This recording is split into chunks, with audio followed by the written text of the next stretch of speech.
Welcome to Storytales. Please like this video and subscribe to Storytales. I hope you enjoy the story. Let's begin. The mansion loomed before them, its windows blazing with light that spilled across the snow-covered lawn like molten gold. Callum Reed's hands tightened on the steering wheel as he guided their Mercedes up the circular driveway, the crunch of gravel beneath the tires matching the grinding of his teeth. The massive fountain at the center, though dormant for winter, stood as a testament to Keaton Ashford's excess, a bronze masterpiece that had probably cost more than most people's homes. Next to him, Brielle shifted in her seat, checking her reflection in the visor mirror for the third time in as many minutes. The diamond tennis bracelet he'd given her for Christmas caught the light as she adjusted her perfectly styled auburn hair, a gift she'd specifically requested, down to the exact cut and carat weight. "You could have at least pretended to be ready on time," he said, glancing at the dashboard clock that read 10:45 p.m. The party had started 45 minutes ago. Brielle snapped the visor shut with a practiced flick of her wrist. "Beauty takes time, darling." She smoothed down her red dress, cut low enough to make several points at once. The fabric alone had cost thousands, another carefully orchestrated request. Besides, everyone who matters arrives fashionably late. "You know that." "Of course," Callum muttered, pulling up to the entrance where a young valet in a crisp uniform waited. "Heaven forbid we be punctual to anything." "Don't start," Brielle warned, her smile never wavering as the valet opened her door. "It's New Year's Eve. Try to enjoy yourself for once." Callum bit back a retort as he handed the keys to the valet, noticing how the young man's eyes lingered a moment too long on Brielle as she stepped out of the car. He couldn't blame him. That was the point of the dress, after all. To draw eyes, to command attention, to make sure everyone noticed her entrance. She perfected the art of making an impression years ago. The grand foyer of Keaton Ashford's mansion buzzed with conversation and laughter, the sounds mixing with the string quartet playing in the corner. Crystal chandeliers cast warm light over the gathered crowd, business moguls, society figures, and the usual hangers on that orbited wealth like moths around a flame. The air was heavy with expensive perfume and even more expensive ambitions. "Mr. and Mrs. Reed." The butler announced their arrival with practiced precision, though few heads turned.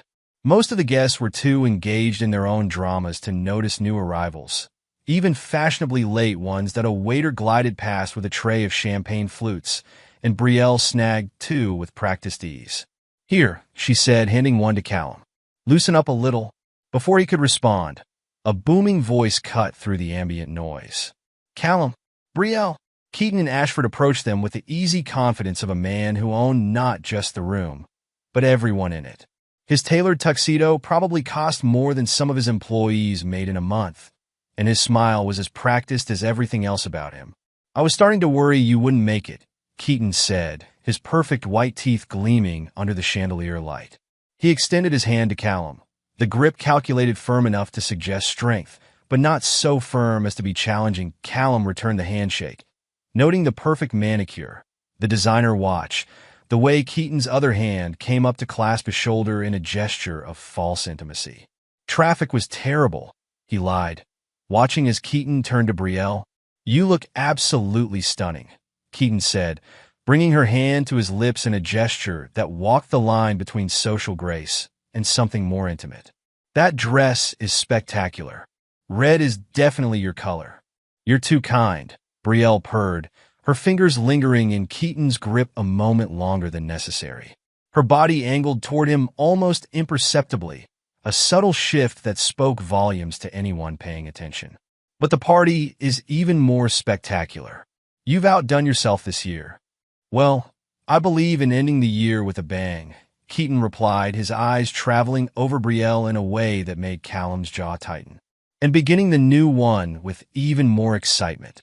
The string quartet transitioned into a new piece, something classical that Callum couldn't quite place. Around them, conversations ebbed and flowed, deals were made and broken, and social alliances shifted like sand in the wind. This was Keaton's natural habitat, a world where everything was for sale, including loyalty and trust. "The decorations are exquisite," Brielle commented, gesturing with her champagne flute at the elaborate ice sculptures and flowing fabric draped artfully from the ceiling. The Winter Wonderland theme is perfect. Keaton beamed, clearly pleased with the recognition. I can't take credit for that. My interior designer is a genius, though I did personally select the ice sculptures. Each one is a representation of a major business acquisition from this year. How subtle, Callum remarked, earning a sharp look from his wife. Let me get you both a proper drink, Keaton offered, seemingly oblivious to the undercurrent of tension. The champagne is excellent, a special vintage I've been saving for tonight. Limited production, only 100 cases made.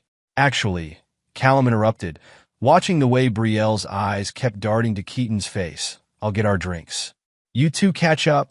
He forced a smile, noting how quickly Brielle's expression brightened at the suggestion. Are you sure, darling? She asked, her tone solicitous, but her eyes already shifting back to Keaton. You don't know it's champagne. I'm sure I can figure it out, Callum cut in smoothly. Keaton can tell you all about his latest business triumphs while I'm gone. He moved away before either could respond, weaving through the crowd toward the bar. The marble-topped counter was a masterpiece of design, like everything else in Keaton's home. Even the bartenders wore custom uniforms that matched the party's theme. Scotch neat, he told the bartender, positioning himself where he could observe without being obvious about it. The room was crowded enough to provide cover, but not so packed that he lost sight of his wife and host. They drifted to a quieter corner, their heads tilted close together despite the relatively subdued volume of the music. Make it a double, he amended, watching as Brielle laughed at something Keaton said. Touching his arm in that way she had, the gesture designed to seem casual while being anything but. Rough night, the bartender asked, sliding the drink across the counter to Callum's lips twisted in a humorless smile. Just getting started? He took a sip of the scotch, appreciating the smooth burn. At least Keaton didn't skimp on the liquor. The man might be morally bankrupt, but his taste in whiskey was impeccable. From his vantage point, Callum could see the subtle dance playing out across the room. Keaton had moved closer, using the pretense of the crowd to minimize the space between them. His hand rested on the small of Brielle's back, guiding her slightly further into the corner, away from prying eyes that a group of late arrivals created a momentary obstruction, and Callum shifted position to maintain his line of sight. When the view cleared, he saw Keaton's hand move, quick and practiced, slipping something into Brielle's clutch.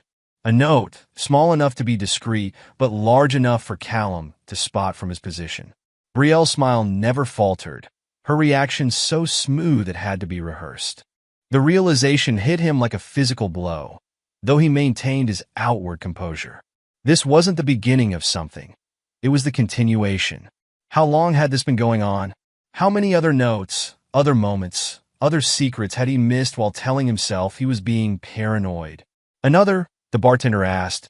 Noticing his empty glass, Callum shook his head. Need to keep a clear head tonight. Wise choice, a female voice said from beside him. Especially at one of Keaton's parties. Things tend to get interesting as the night progresses. He turned to find Alara Ashford, Keaton's wife, standing next to him. She was elegant in a black gown that managed to be both conservative and striking. Her dark hair swept up in an intricate style that probably took hours to perfect.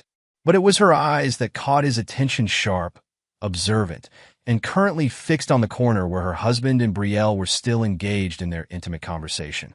Mrs. Ashford, Callum acknowledged with a slight nod. Lovely party. Please call me Alara, she signaled the bartender. Martini, extra dry. Her lips curved in a smile that didn't quite reach her eyes. We should probably be on first-name terms, don't you think? Given the circumstances, the implications of her words hung in the air between them. Callum studied her face, noting the subtle signs of strain beneath her perfect makeup. How long have you known? About your wife and my husband? Alara's laugh was soft and bitter. Long enough, though I suspect not as long as it's been going on. She accepted her martini from the bartender. The question is, how long have you known? I had suspicions, Callum admitted, watching as Brielle excused herself from Keaton's company and made her way toward the powder room. Tonight just confirmed them. Ah, yes. The note. Alara took a delicate sip of her drink. Keaton's not as subtle as he thinks he is. Neither is your wife, for that matter. They're both so used to getting their way that they've gotten sloppy. You seem very calm about it. Practice, she replied simply. Besides, why should I be the one to lose composure? They're the ones who should be worried. She gave him a measuring look. The question is, what are you going to do about it? Before Callum could respond, a burst of laughter drew their attention to where Keaton had rejoined his business associates. He was holding court, as usual, probably sharing some allegedly hilarious story about his latest business triumph. The sycophants around him laughed on cue, their eyes hungry for some of his success to rub off on them. He thinks money can buy anything, Alara observed. Loyalty, respect, love. He's right more often than he's wrong, which only makes him more dangerous.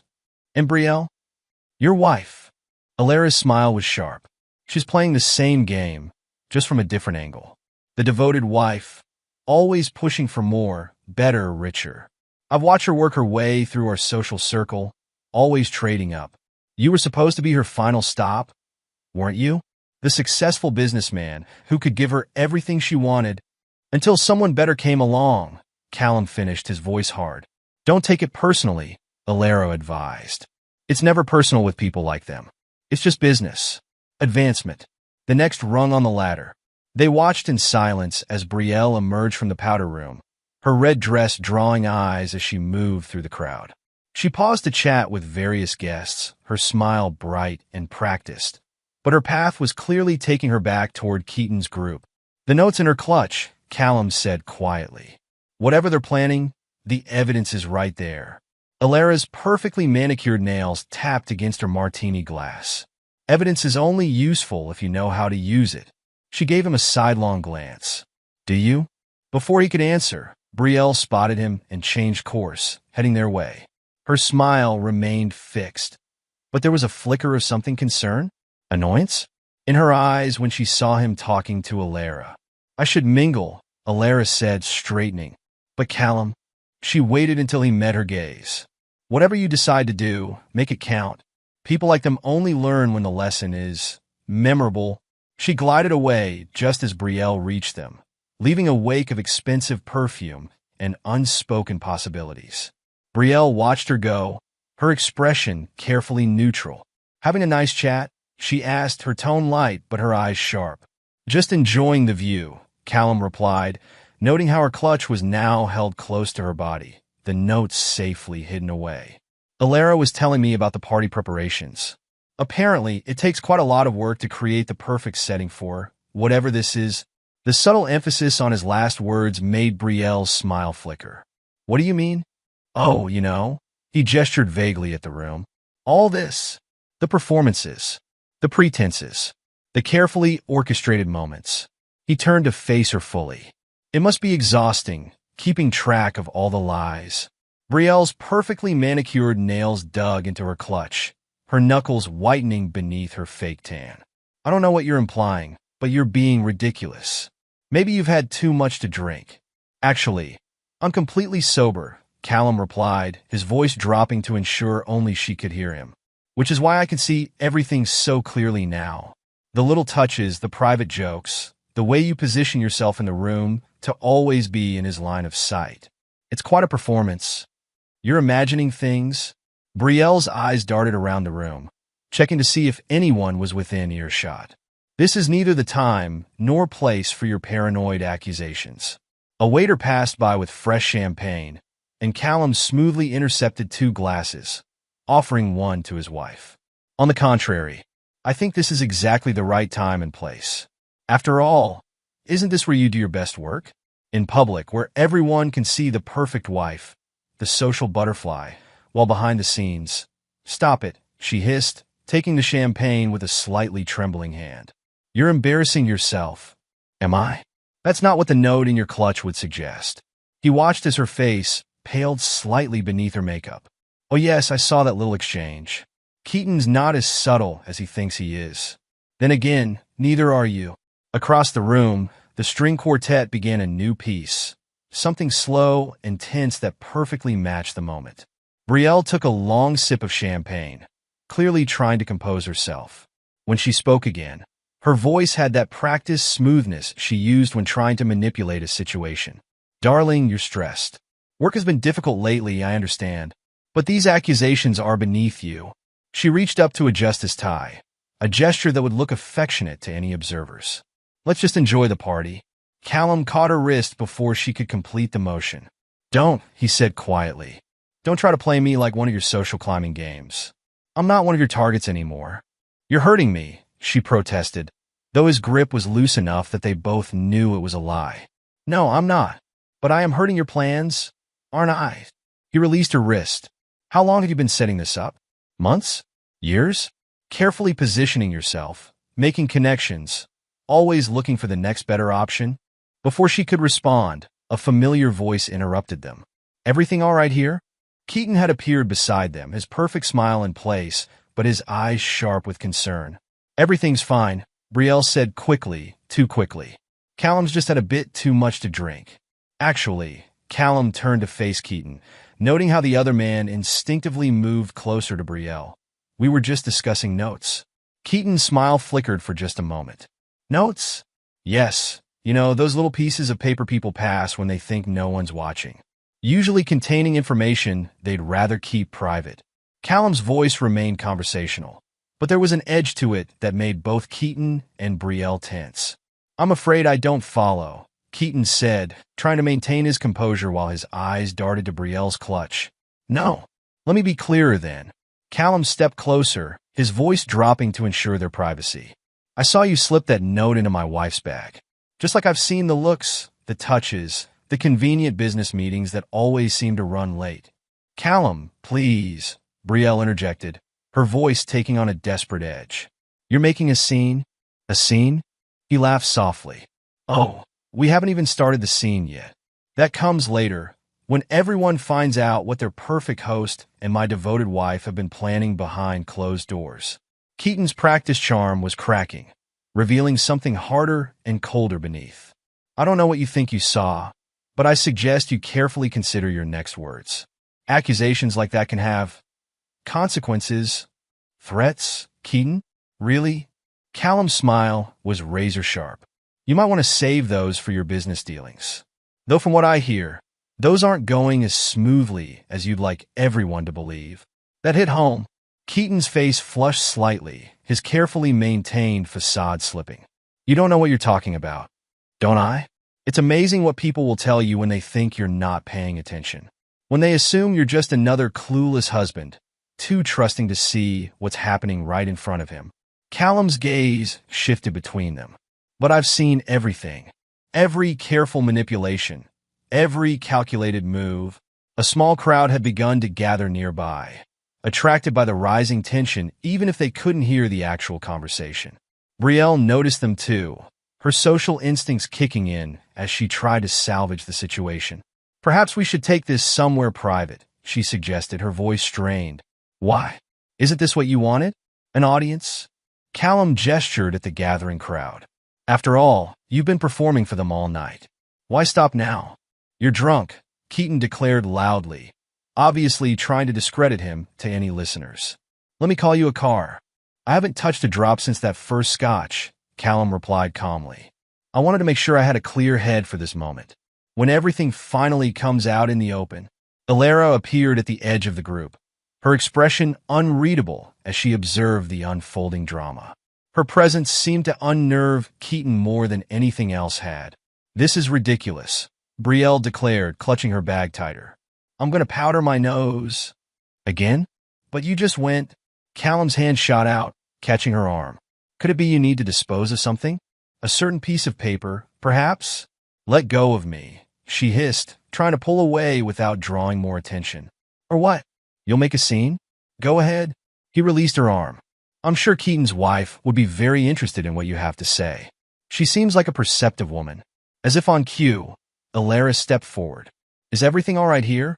Her voice carried just enough to ensure the nearby guests could hear. Everything's fine, Keaton said quickly, too quickly. Just a small misunderstanding. Is it? Alara's smile was cold. It seems like quite a lot of misunderstanding has been happening lately. Wouldn't you agree, Brielle? The color drained from Brielle's face as she realized the implications. She wasn't just facing an angry husband. She was caught between two people who had seen through her act, who knew exactly what game she was playing. "I don't know what you're talking about," she managed, but her voice lacked its usual confidence. "No? Then you won't mind showing everyone what's in your clutch." Alara's suggestion hung in the air like a challenge. After all, if there's nothing to hide, Brielle's composure cracked, just for a moment, but it was enough. Callum saw the fear beneath the facade, the desperate calculations behind her eyes. She hadn't planned for this. She thought him safely deceived, too trusting or too stupid to see through her act. "This isn't the time or place for this discussion," she said, trying to regain control of the situation. "On that we agree." Callum smiled, and for the first time, Brielle seemed to realize she wasn't the most dangerous person in the room. "The time for discussion was probably before you decided to play games with our marriage. The place was likely somewhere private, where your humiliation wouldn't be quite so public. You wouldn't dare," she whispered, but there was uncertainty in her voice now. "Wouldn't I? You seem very certain about what I would and wouldn't do. But then, you've been wrong about a lot of things tonight, haven't you?" The string quartet started a new piece, something appropriately dramatic for the moment. Around them, party guests continued their celebrations, though more and more were casting curious glances their way. Callum could see the whispers starting, the subtle pointing, the way information traveled through the crowd like electricity through water. "Think very carefully about your next move," he advised, his voice still conversational. "The night can end in many ways, but I promise you, none of them involve you getting what you want." Brielle's mask slipped back into place, but it fit less perfectly now, the edges showing. "You're bluffing. You wouldn't risk the embarrassment." "Risk implies uncertainty. But I'm not uncertain at all." Callum stepped back, giving her space to make her choice. "I know exactly what's in that note. I know exactly what you and Keaton have been planning. The only question is how public you want this revelation to be." He watched as the implications sank in. Brielle's perfectly manicured hands trembled slightly as she clutched her bag closer. Her eyes darted around the room, measuring distances, calculating escapes, weighing options that had suddenly become far less attractive. "You're making a mistake," she said finally, her voice barely above a whisper. "No, that would be you. I'm just making sure everyone knows about it." Callum checked his watch. "It's almost midnight. Shouldn't you be finding your date for the New Year's kiss? I'm sure Keaton is waiting." The barb hit home. Brielle's composure cracked again, longer this time, revealing the panic beneath. She opened her mouth to respond, then closed it, apparently unable to find words that would serve her in this situation. "Lost for words? That's new." Callum signaled a waiter. "Champagne for my wife, please. She looks like she could use a drink. It's going to be a long night." The waiter disappeared into the crowd, leaving them in their bubble of tension. Music and laughter swirled around them, a stark counterpoint to the Cold War being waged in their corner. Brielle's eyes kept darting to Keaton, who was now trying to manage damage control with the gathering observers. "Don't," Brielle hissed. "Whatever you're planning, don't." "Planning? I'm just enjoying a party with my wife." Callum's smile never wavered. "Unless there's something you'd like to tell me? Something that might explain your anxiety." The waiter returned with champagne. Brielle took the glass automatically, her knuckles white around the stem. Callum could almost see her mind racing, trying to find a way out of the trap she'd helped build. But there was no escape. Not now. Not after everything he'd seen and heard. "Ladies and gentlemen," Keaton's voice carried across the room, strained but maintaining its practiced charm. "It's almost midnight. Everyone find your special someone for the countdown." The irony of his words wasn't lost on anyone in their little drama. Brielle's face had gone pale, her usual confidence replaced by something closer to dread. She knew, finally, that she'd lost control of the situation.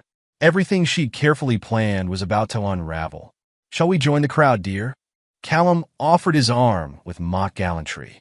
It would be a shame to miss the moment when everything changes. Brielle didn't take his arm. She stood frozen, caught between fight and flight, her carefully constructed world teetering on the edge of collapse. The countdown began, guests joining in with enthusiasm, unaware of the drama unfolding in their midst. 10, 9, 8. Callum watched as Keaton's wife moved to stand beside her husband, her smile fixed but her eyes sharp. She'd noticed the tensions, the glances, the subtle signs that something was wrong. 7, 6, 5. Brielle's hands were shaking now, the champagne threatening to spill. She looked at Callum with something close to pleading, but found no mercy in his expression. 4, 3, 2. The note in her clutch might as well have been a bomb, ticking down with the countdown. Everything was about to change, just not in the way she'd planned. 1. Happy New Year! The room erupted in cheers and celebration. Couples kissed, champagne flowed, and in one corner of the grand room, a marriage built on lies began its very public implosion. Callum raised his glass in a mock toast, his eyes never leaving his wife's face. The night was young, and karma was about to have its day. The cheers of Happy New Year had barely faded when Callum moved. His hand shot out, quick as a striking snake, intercepting Brielle's clutch before she could turn away. The movement was smooth, calculated, leaving her grasping at empty air. "Give that back," Brielle hissed, reaching for the bag. "You're making a fool of yourself." Callum held the clutch just out of reach. "Am I? Let's find out exactly who the fool is here." He opened the bag, ignoring her attempt to grab it back. Here we are." The note was exactly where he'd seen Keaton place it, folded neatly among the expensive makeup and credit cards that filled her designer clutch. He unfolded it slowly, deliberately, watching as the color drained from Brielle's face. "Don't," she whispered, a note of genuine fear in her voice. "Please, Callum, we can talk about this privately. Like you and Keaton talked privately." His voice carried just enough to draw attention from nearby guests. "Let's see what kind of conversation you two have been having." Keaton stepped forward, his practiced charm cracking around the edges. "Now, Callum, let's be reasonable about this." "Reasonable?" Callum's laugh was sharp enough to cut glass. "Like this note you wrote to my wife? Shall I read it aloud? Share your words of wisdom with everyone." "This is a private matter," Keaton said through clenched teeth, glancing nervously at the gathering crowd. "Private?" Callum's voice rose slightly. "Like the private meetings you've been having with my wife? The secret rendezvous you thought no one knew about?" He looked down at the note. "Let's see what you have to say here." "Don't you dare." Brielle made another grab for the note, but Callum sidestepped easily. "My dearest," he read, his voice carrying clearly across the now hushed room. "Everything is arranged for after the party. The fool suspects nothing." He paused, looking up at the gathered crowd. "That would be me, the trusting husband." "Stop this," Keaton demanded, but there was fear beneath the command. "Oh, but I'm just getting to the good part," Callum continued. "Once we've handled the assets, we can finally be together properly." His blind trust makes everything so much easier. He looked up, meeting Brielle's panicked gaze. "Blind trust? Is that what you called it when you were laughing about me behind my back?" The crowd had grown larger, drawn by the unfolding drama. Whispers rippled through the gathered guests, and phones had begun to appear, recording the moment for posterity and social media. "You're drunk," Brielle tried, her voice shaking. "You're not thinking clearly." "Actually, I'm thinking more clearly than I have in years." Callum turned to address the crowd directly. "Would you like to hear how my loving wife and our gracious host planned to divide my assets?" They were quite specific about it in their other messages. "Other messages?" Keaton's voice cracked slightly. Callum reached into his jacket pocket and pulled out his phone. "Oh yes. You see, while you two were busy planning your future, I was busy too. Recording your conversations, saving your messages, documenting everything." He held up the phone, pressing play on a recorded conversation. Brielle's voice filled the suddenly silent room. "He's such an idiot, Keaton. He actually believes all my excuses about late meetings and charity events." Keaton's recorded laugh followed. "Well, he won't be laughing when we're done. Have you moved the offshore accounts like I suggested?" The recording continued, laying bare their plans and mockery for all to hear. Brielle stood frozen, her carefully maintained facade crumbling with each damning word. Keaton had begun to sweat, his expensive collar suddenly seeming too tight. "Turn that off," Keaton commanded, stepping forward aggressively, that Callum's response was swift and decisive. He grabbed Keaton by the ear, the movement so unexpected that the larger man had no time to react. With a sharp twist, he slammed Keaton's face into the nearest table, sending champagne glasses scattering. The crowd gasped collectively. Someone screamed. Keaton stumbled backward, blood trickling from his nose, his perfect appearance finally as ruined as his facade. "You're insane," Keaton spluttered, dabbing at his bleeding nose with a monogrammed handkerchief. "I'll have you arrested for assault." "Go ahead," Callum replied calmly. "I'm sure the police would be very interested in the evidence I've gathered. The fraud, the conspiracy, the planned theft of assets. Should I continue?" "You have no proof," Keaton blustered, but his voice lacked conviction. "No proof." Callum held up his phone again. "Besides the recordings? The documented meetings? The paper trail of attempted transfers?" He smiled coldly. "I've been gathering evidence for months.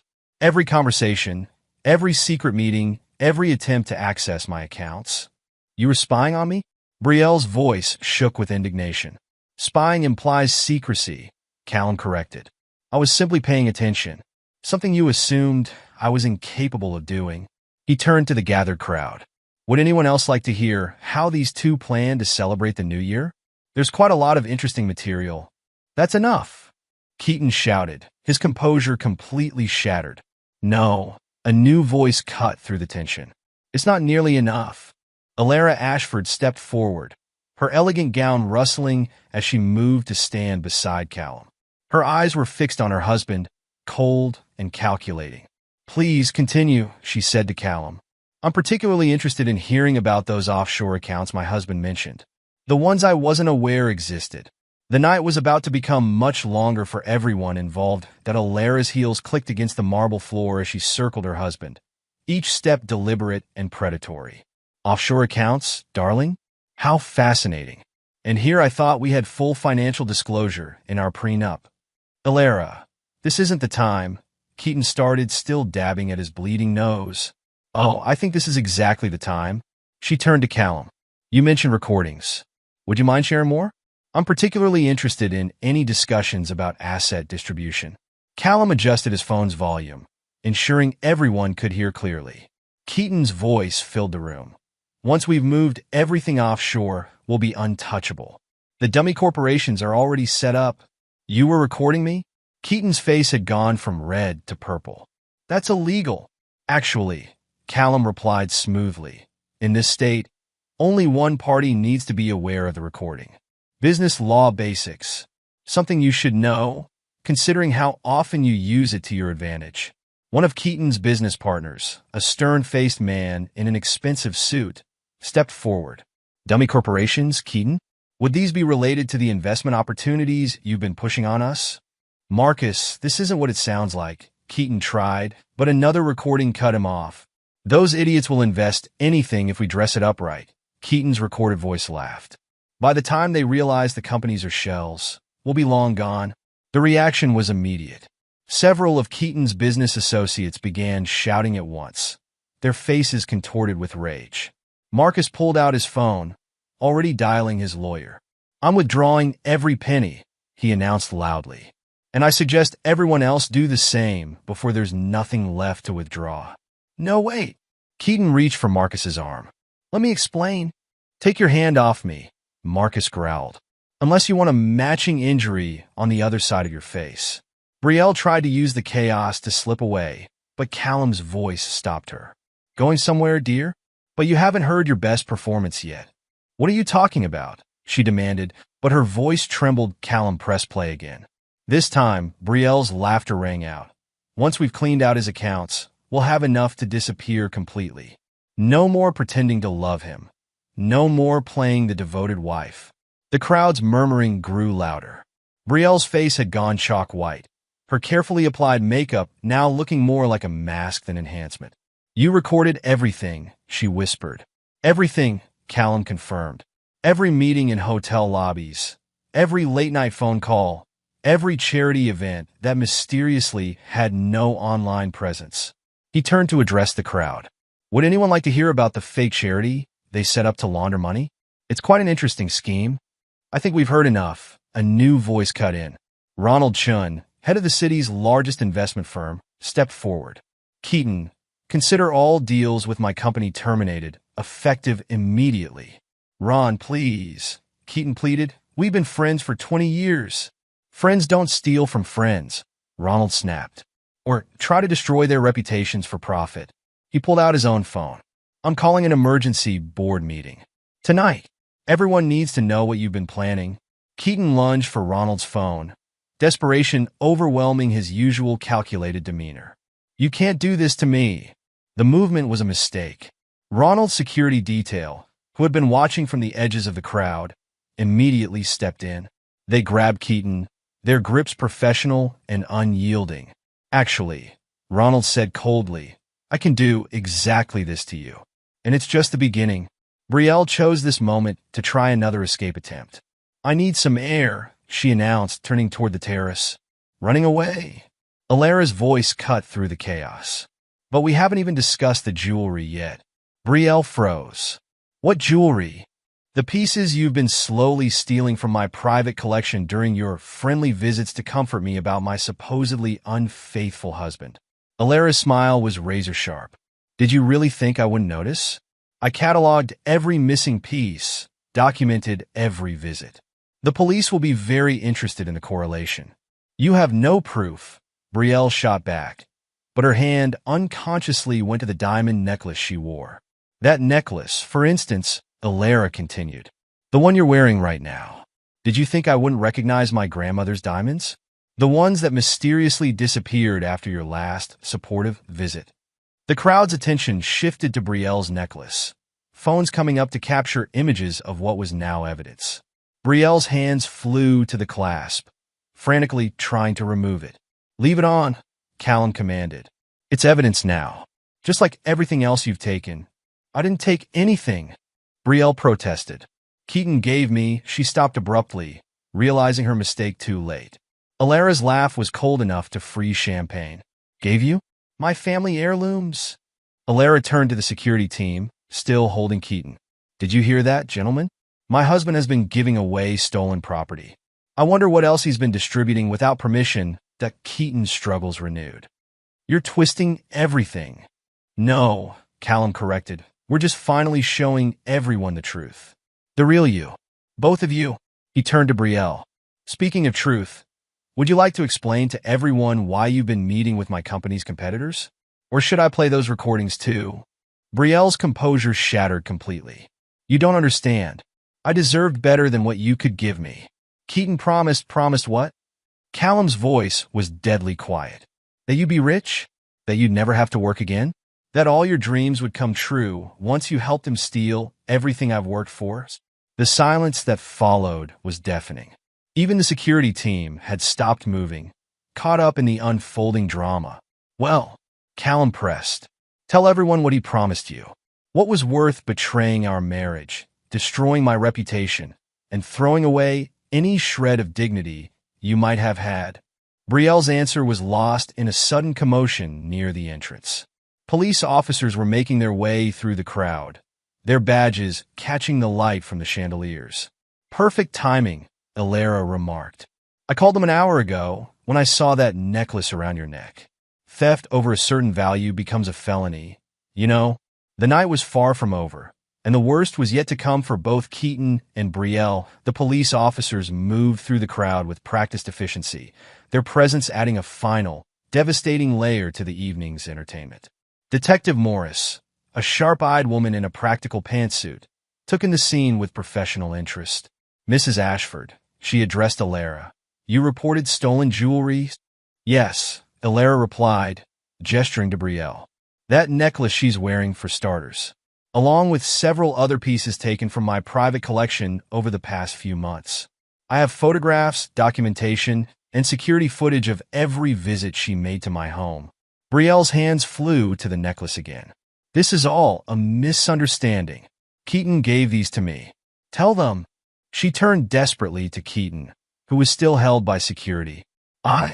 Keaton faltered under the detective's scrutiny. They were gifts. Gifts? Alara's laugh was brittle.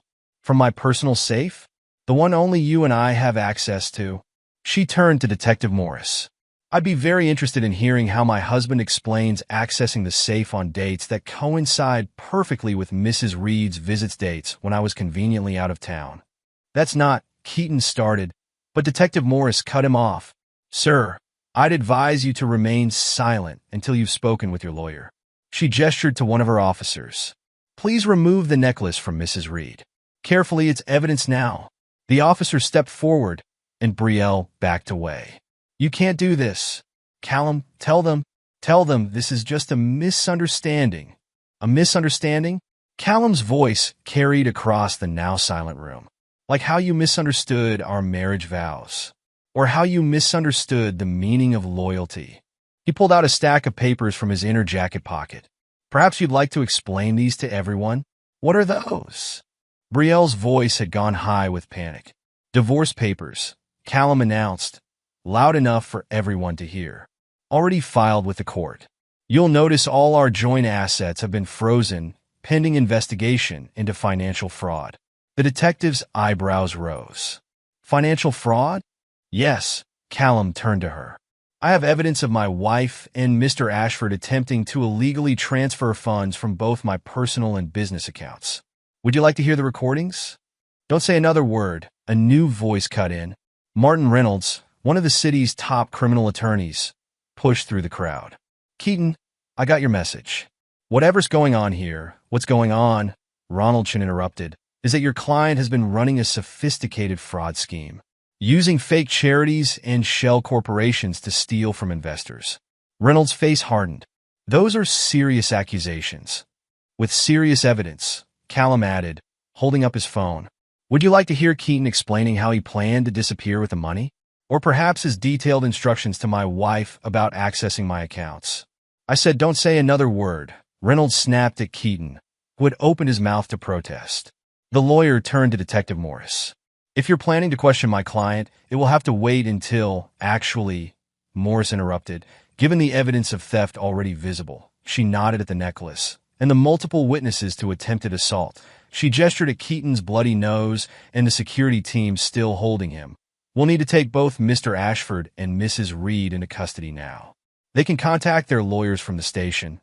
This is ridiculous, Brielle shouted, backing away from the approaching officers. I haven't done anything wrong. Keaton, tell them about our plans. Their plans, Callum corrected coldly, involved emptying my accounts and disappearing to a country without extradition. Isn't that right, dear? That's what you discussed in the Monarch Hotel last Tuesday, wasn't it? The color drained from both Keaton's and Brielle's faces. Reynolds groaned audibly. The Monarch? Alara's eyes narrowed. The same hotel where you told me you were meeting potential investors? She turned to Detective Morris. Add adultery to the list of charges I'll be filing in my divorce proceedings. You can't prove anything, Keaton blustered, but his voice lacked conviction. Actually, Callum smiled. The hotel's security cameras prove quite a lot. Amazing what people will share when you explain that their establishment is being used for criminal conspiracy. One of the officers approached Brielle with handcuffs. She looked wildly around the room, seeking any ally, any escape. Finding none, she tried one last desperate gambit. Callum, please, she pleaded, her voice breaking. We can work this out. I made a mistake. I know that now. We can start over. Start over? Callum's laugh was devoid of humor. Let me be perfectly clear. There is no starting over. No second chances. No reconciliation. He held up the divorce papers again. These aren't just papers. They're your reality check. Everything you planned, everything you schemed for, it's all gone. And soon, you'll be gone too. You can't do this to me, she shrieked as the officer took her arm. Actually, you did this to yourself? Callum's voice was ice. You and your boyfriend over there thought you were so clever, so superior. You never imagined the quiet, trusting husband might be several steps ahead of you. Several dozen steps, I'd say, Alara added, watching as another officer approached Keaton with a second pair of handcuffs. Though I'm curious about one thing, Callum. How long have you known? Long enough to document everything, he replied, watching as Brielle was led away, her designer dress clashing magnificently with the standard-issue handcuffs. long enough to move assets, gather evidence, and prepare for exactly this moment. Keaton struggled against the officers now attempting to cuff him. "You've ruined everything." "No," Callum corrected. "I just exposed everything. You did the ruining all by yourself." He turned to the gathered crowd, many of whom were still recording on their phones. "I suggest anyone who invested with Mr. Ashford contact their lawyers immediately. I have copies of all evidence ready to share with the proper authorities." "You heard him," Ronaldson called out to the crowd. "Emergency board meeting in my office in 1 hour. We need to stop any pending transactions before." "That's enough," Reynolds interrupted. "No one is discussing anything without proper legal representation." He turned to Detective Morris. "I'll follow you to the station, and I strongly advise everyone here to cease recording and posting about this incident." "A bit late for that," Alara observed, glancing at the phones still raised around the room. "I imagine this will be trending by morning." The officers began leading Keaton and Brielle toward the exit. Brielle tried one last time to catch Callum's eye, but he deliberately turned away, focusing instead on straightening his cuffs. "Callum," she called out desperately, "you can't just throw away our marriage like this." He turned back slowly, his expression cold. "Our marriage? You threw that away the moment you started plotting with him. I'm just making it official." He held up the divorce papers one last time. "Consider this my New Year's resolution, removing toxic people from my life." The crowd parted as the officers led their handcuffed charges through the mansion's grand entrance. Keaton's perfect party had devolved into the society scandal of the year, and it wasn't even 1 a.m. "Well," Alara said into the stunned silence that followed, "I believe it's what they call starting the new year with a bang." She turned to Callum. "Drink? I think we could all use one," he replied, signaling a shell-shocked waiter who still clutched a tray of champagne. The night had delivered its justice, swift and public, just as he'd planned. Now it was time to watch as his wife and her lover faced the consequences of their actions, while he moved forward into a future unmarred by their betrayal. The morning after the New Year's party dawned cold and bright, sunlight reflecting off the snow with painful intensity. Callum sat in his home office, watching news coverage of last night's events play across multiple screens. The headlines were exactly what he'd anticipated. Tech mogul arrested at New Year's party. Fraud allegations surface, society scandal. Ashford empire crumbles amid criminal charges. Power couple's public meltdown. Theft, fraud, and betrayal. His phone hadn't stopped buzzing since sunrise. Reporters, business associates, supposed friends, everyone wanted his version of events.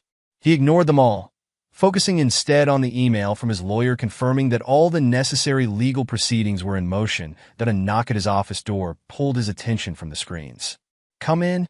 Marcus Chin entered, looking remarkably put together for someone who'd been up all night dealing with financial damage control. "The emergency board meeting just ended," he announced without preamble. "You were right about everything." "How bad is it?" Callum asked. Though he already knew the answer, Marcus dropped into one of the leather chairs facing the desk. "Worse than we thought." Keaton had his fingers in everything. The dummy corporations, the fake charity foundations, the offshore accounts, it's all unraveling. The SEC is already involved. And the investors? In a panic, as expected. But thanks to your warning, we managed to freeze most of the suspicious transactions before they could be processed. Marcus leaned forward. "How long have you known?" "Long enough to protect what matters." Callum turned one of the screens toward Marcus, showing a complex web of financial transactions. "I've been tracking their movements for months. Every attempt to access accounts, every suspicious transfer, every business meeting that didn't quite add up." "And your wife? Was she involved from the beginning?" Callum's jaw tightened. Brielle was more than involved. She was the key to their whole plan. Her social connections, her access to my accounts, her carefully cultivated image as the perfect wife, it was all part of their strategy. "Have you heard from her since last night?" "Her lawyer called an hour ago. They're trying to negotiate." Callum's laugh was cold. "Apparently, she's willing to testify against Keaton in exchange for leniency. And nothing. She made her choice. Now she can live with the consequences." He pulled up another document on his screen. "I've already transferred all our joint assets into secure accounts. She won't see a penny." Marcus whistled low. She won't take that well. She doesn't have a choice. The evidence is overwhelming. Attempted theft, conspiracy, fraud. Not to mention the stolen jewelry they found in her possession when they searched her things. The phone on his desk buzzed again. Another reporter seeking comment. Callum ignored it. What about Keaton's wife? Marcus asked. Alara seemed pretty collected for someone whose husband just got arrested at their own party. That's because she's been building her own case against him for months. Callum pulled up another file. We've been sharing information. She suspected something was wrong with their finances, but needed proof. I had the proof. She had the inside access. It was a mutually beneficial arrangement. A notification popped up on one of the screens. A news alert showing Brielle being led into the courthouse. Her designer outfit replaced by something far more modest. Her perfect makeup conspicuously absent. They're arraigning them this morning, Callum explained. Separate hearings. Keaton's lawyer is already trying to shift all the blame onto Brielle. And she's doing the same to him, I bet. Of course. They're turning on each other exactly as expected. Callum's smile held no warmth. It's amazing how quickly loyalty disappears when facing criminal charges. Marcus stood, straightening his tie. I should get back. The investors are demanding hourly updates. He paused at the door. You know they'll try to drag you into this. The media loves a scandal, and this is everything. Money, betrayal, public humiliation. Let them try. Callum turned back to his screens. Everything I did was legal and documented. More than I can say for them. After Marcus left, Callum pulled up the security footage from the police station. He'd called in a favor to get access. Wanted to see their faces when reality finally hit home. The timestamp showed 3 a.m. About 2 hours after their arrest, Keaton sat in an interrogation room. His expensive suit wrinkled, his face still showing traces of blood from their earlier confrontation. His lawyer was speaking urgently, but Keaton kept shaking his head, his expression alternating between rage and disbelief. That I in another room. Brielle paced like a caged animal, her red dress now creased and stained, her careful facade completely shattered. She was shouting at someone off camera, probably her own lawyer. Gesturing wildly with handcuffed hands, the sound was muted, but Callum didn't need to hear the words. He'd seen enough tantrums during their marriage to know exactly what she was saying. How this was all a mistake, how she was the real victim, how everyone was against her. His phone buzzed again, this time with a text from Alara. Turned on the news yet? We're trending worldwide. Coffee later? We should discuss next steps. He typed back a quick reply. Your office, 2 p.m. Bring the financial records you mentioned. The media coverage continued across his screens, each network putting their own spin on the scandal. Some focused on the business angle, dissecting Keaton's fraudulent schemes. Others played up the personal drama, endlessly replaying clips from the party confrontation. That a new email notification popped up, this one from Brielle's sister. He didn't bother opening it. He'd already heard through other channels how she was trying to spin the story, claiming Brielle had been manipulated, that she was as much a victim as anyone else. Victims don't plan their crimes in detail, he muttered, pulling up another recording. This one was from 3 weeks ago, Brielle's voice crystal clear as she discussed with Keaton how to best access Callum's investment accounts without raising suspicion. The intercom buzzed. Mr. Reed? Detective Morris is here to see you. Send her in. He began queuing up the relevant files. It was time to hand over the rest of the evidence. To ensure that justice would be thorough and complete, there would be no mercy, no second chances. They had made their choices, and now they would face every consequence he could legally bring down upon them. Detective Morris set her coffee cup on Callum's desk, her expression professionally neutral as she reviewed the files he provided. This is comprehensive.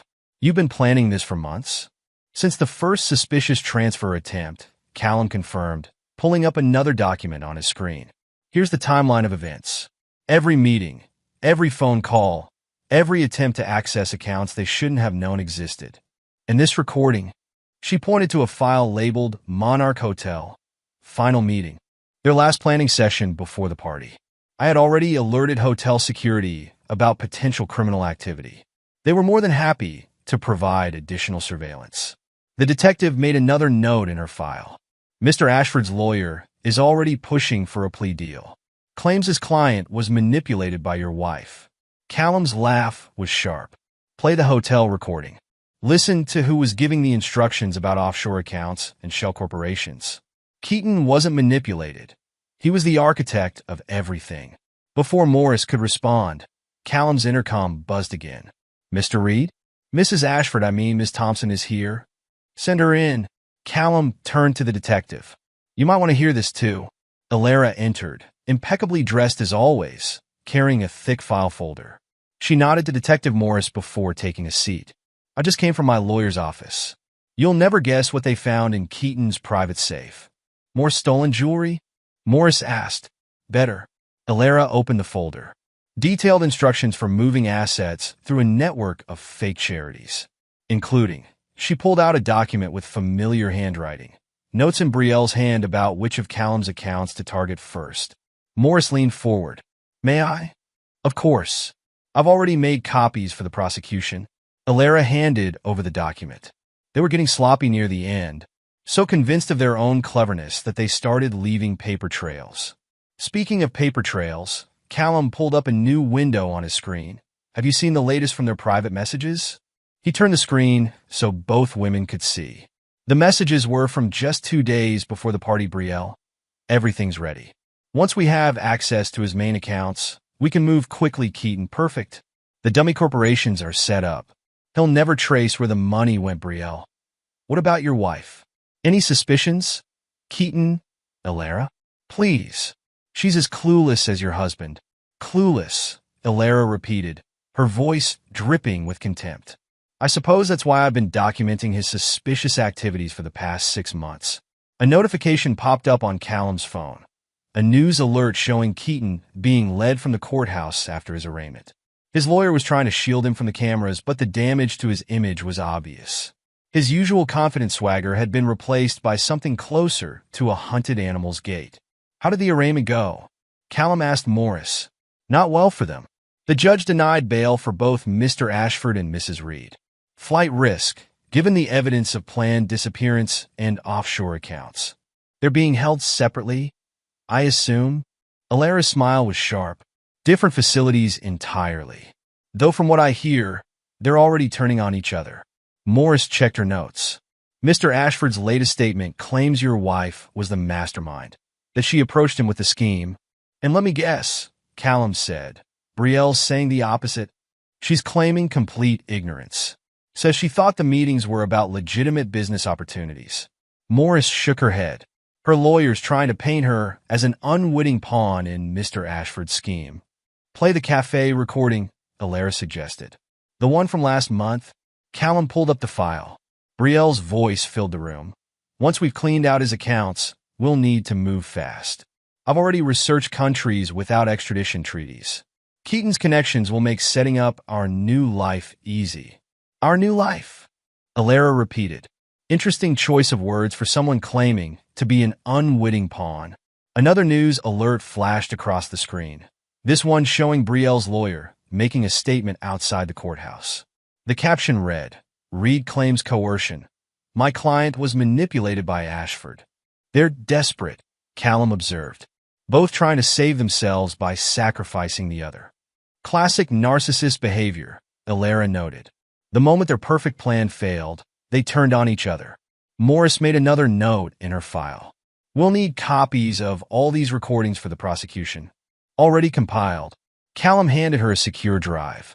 Everything's time-stamped and authenticated. My tech team made sure it would all be admissible in court. Your tech team? Morris raised an eyebrow. The same ones who helped me track their digital footprint. Every email, every message, every attempted account access, all documented and verified. The detective's phone buzzed. She checked it and stood quickly. They're requesting my presence back at the station. Apparently, Mr. Ashford is ready to make a fuller statement.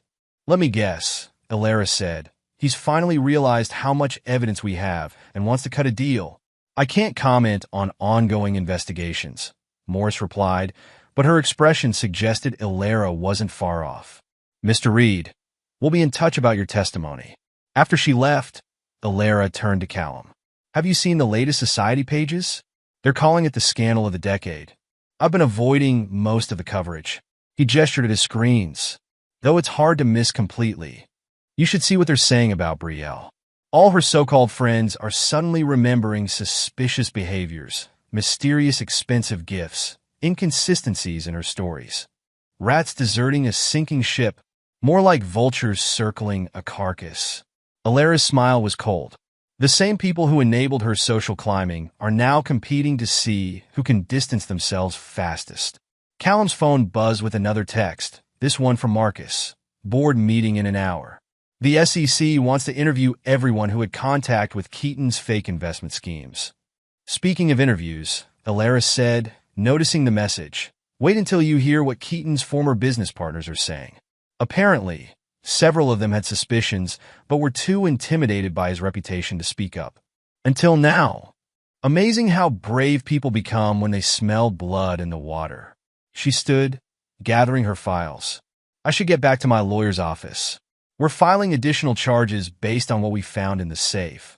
Keep me updated, Callum said, especially if they find anything linking back to my accounts. Of course. She paused at the door. Oh, and Callum? My sources say Brielle's been crying in her cell. Apparently, reality is finally setting in. His expression remained unmoved. She'll have plenty of time to reflect on her choices. They both will. As the door closed behind Alara, Callum turned back to his screens. The news coverage continued, but now he noticed something new in the footage. The growing distance between Keaton and Brielle, even in their courthouse appearances. They actively avoided looking at each other. Their body language screaming guilt and mutual betrayal, their perfect plan, their dreams of a luxurious escape, their calculated manipulation of everyone around them. It was all crumbling, exactly as he'd known it would. And this was just the beginning of their fall point 1 year later. Callum stood at the window of his penthouse office, watching the city prepare for another New Year's celebration. The view was different now. He'd move his company to a new building, leaving behind any trace of his old life and the people who had tried to destroy it. His intercom buzzed. Mr. Reed? Detective Morris is here for your final statement. Send her in. He turned from the window as Morris entered, looking more relaxed than he'd ever seen her. The case was nearly closed now. The verdicts delivered, justice served. Quite a different atmosphere from last year, she observed, taking a seat. Have you seen the latest from the courthouse? The sentencing? Callum moved to his desk, pulling up the news coverage on his screen. I caught the highlights. 8 years for Keaton, Morris said, plus full restitution to all investors. His empire's completely destroyed. Even after he serves his time, he'll never work in finance again. And Brielle? 5 years. Would have been more, but her testimony against Keaton helped the prosecution. Morris smiled grimly, though I doubt he appreciates her throwing him under the bus. They turned on each other pretty quickly in the end, Callum noted, remembering the trial coverage. The former lovers had barely been able to look at each other across the courtroom, their passionate affair reduced to bitter accusations and mutual betrayal. That's what happens when you build a relationship on lies. Morris pulled out her notebook. Speaking of which, have you heard about their last meeting? Callum raised an eyebrow. They were allowed to meet? In the courthouse holding area, just before sentencing. Our cameras caught everything. She looked down at her notes. Keaton started by blaming her for everything. Said she seduced him into the scheme. And her response? Called him a pathetic fraud who couldn't even steal properly. Said he promised her wealth and security, but couldn't even cover his own tracks. Morris shook her head. It got ugly fast. Security had to separate them. Karma has a way of coming full circle, Callum remarked, just as his phone buzzed with a text from Alara. Just left the bank. Keaton's last appeal was denied. Everything he tried to hide in those offshore accounts, officially seized. You should see his face when they read the judgment. A knock at the door interrupted his response. Marcus entered, carrying a thick file. Final reports from the SEC investigation. They've traced every penny Keaton tried to steal. The restitution payments start next week. What about his business partners? Callum asked. Most of them cut deals for testimony. The smart ones anyway. Marcus set the file on the desk. The ones who try to stick by him? They're facing their own charges now. And the social fallout? Morris inquired. I heard his club memberships were revoked. Every single one, Marcus confirmed. He's been blacklisted from every board and social organization in the city. Even his alma mater returned his donations and removed his name from their donor wall. Complete destruction, Callum mused. Professional and personal. Speaking of personal, Morris said, your ex-wife tried to file another appeal yesterday. Claims she has new evidence of her innocence. Let me guess, denied? Immediately. The judge didn't even need to review it. The evidence against her was overwhelming. Morris checked her notes again. Though you might be interested in what they found in her prison correspondence. Oh. Letters to Keaton. Dozens of them. All returned unopened. She still thinks they can somehow salvage their relationship after they serve their time. Delusional to the end, Marcus commented. Did you hear what happened to her designer wardrobe? Callum shook his head, seized as proceeds of crime, and auctioned off. I heard most of it went for pennies on the dollar. All those expensive clothes she had to have barely covered a fraction of her legal fees. Another text from Alara lit up Callum's phone, just past the courthouse. They're taking down Keaton's name from his law firm's building. Want to grab lunch and watch? Brutal, Morris observed, seeing the message. Though I have to admire how thoroughly you two orchestrated their downfall. We just provided the evidence, Callum replied. They orchestrated their own downfall with their choices. Still, Marcus said, the way you played it? Letting them think they were succeeding right up until that New Year's party? Masterful. Speaking of New Year's, Morris stood, gathering her things. I hear you're hosting a celebration tonight? Small gathering, Callum confirmed. Just close friends. People I can actually trust. Quite different from last year's dramatic exposure, she noted. That's the point. New year, new traditions. No more fake friends or society climbers. After Morris and Marcus left, Callum returned to the window. The city stretched out below, decorated for the holiday. Unaware that exactly 1 year ago, two people's carefully constructed lives had begun their spectacular collapse, his phone buzzed with another message. This one from his lawyer. Final divorce settlement approved. All assets secured. She gets nothing but her prison commissary account. Justice, cold and complete. Everything they'd tried to steal, every scheme they'd plotted, every betrayal they'd planned, it had all backfired spectacularly. Their dream of a luxurious escape had turned into a nightmare of prison cells and public shame. The intercom buzzed one last time. Mr. Reed, your guests are starting to arrive for the party. On my way. He took a final look at the news coverage on his screens. The headlines told the story of a complete downfall. Ashford sentenced. Fallen tycoon faces 8 years. Society couple scheme ends in prison terms. From penthouses to prison. A cautionary tale as Callum rode the elevator down to his private event space. He reflected on the year's changes. Everything Keaton and Brielle had valued, status, reputation, luxury, had been stripped away. Their love affair had crumbled under pressure, revealing the shallow, selfish people they truly were. The elevator doors opened to reveal an intimate gathering of genuine friends.